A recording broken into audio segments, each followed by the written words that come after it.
Hey boys and girls, it's Pastor Daryl back with a special edition week of Bedtime Stories with Pastor Daryl. This coming Sunday is a very special day. Elise, do you know what this coming Sunday is going to be? What is it? Mother's Day. Mother's Day. We're going to celebrate mothers everywhere. So this week, we're going to try our hardest to celebrate moms at every bedtime story. Read some stories that deal with moms and just celebrate mom because moms deserve it.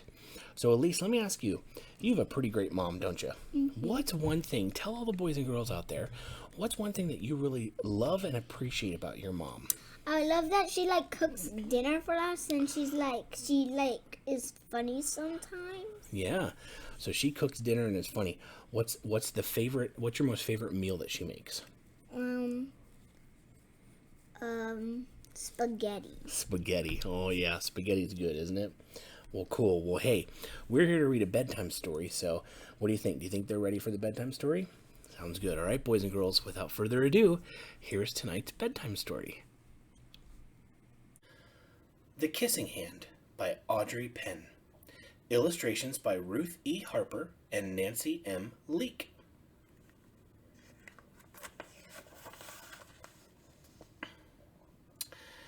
Chester Raccoon stood at the edge of the forest and cried. "I don't want to go to school," he told his mother. "I want to stay home with you. I want to play with my friends and play with my toys and read my books and swing on my swing. Please, may I stay at home with you?"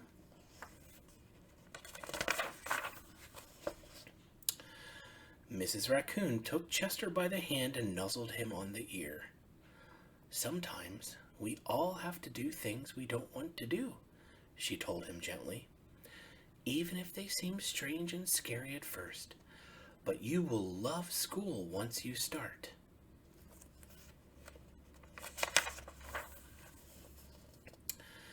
"You'll make new friends and play with new toys, read new books and swing on new swings. Besides," she added, "I know a wonderful secret that will make your nights at school seem as warm and cozy as your days at home."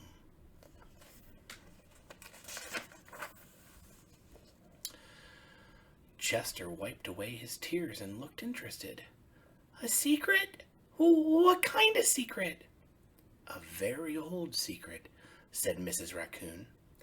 "I learned it from my mother, and she learned it from hers. It's called the Kissing Hand." "The Kissing Hand?" asked Chester. "Well, what's that?"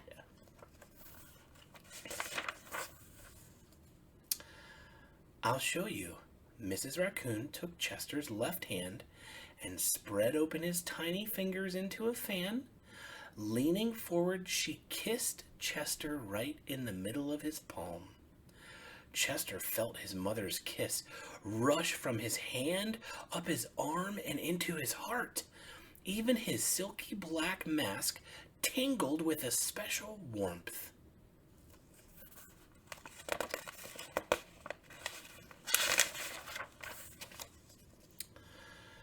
Mrs. Raccoon smiled. "Now," she told Chester, "whenever you feel lonely and need a little loving from home, just press your hand to your cheek and think, 'Mommy loves you. Mommy loves you.' And that very kiss will jump to your face and fill you with toasty warm thoughts."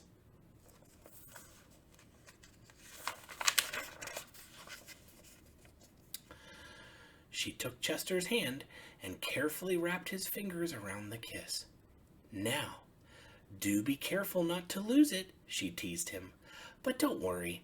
When you open your hand and wash your food, I promise the kiss will stick."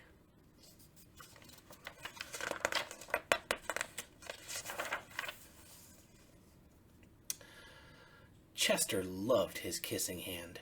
Now he knew his mother's love would go with him wherever he went, even to school.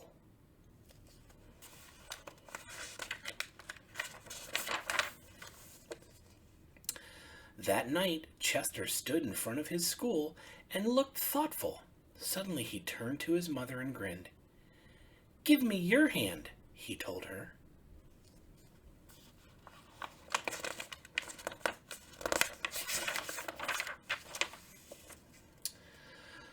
Chester took his mother's hand in his own and unfolded her large, familiar fingers into a fan. Next, he leaned forward and kissed the center of her hand.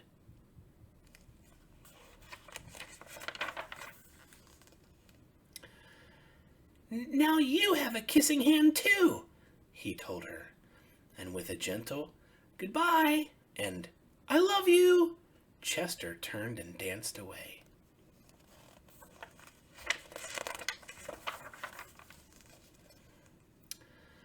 Mrs. Raccoon watched Chester scamper across the tree limb and enter school. And as the hoot owl rang in the new school year, she pressed her left hand to her cheek and smiled.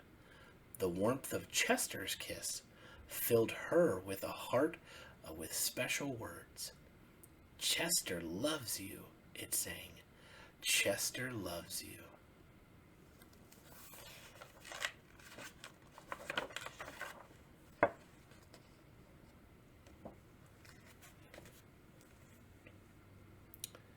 The Kissing Hand by Audrey Penn.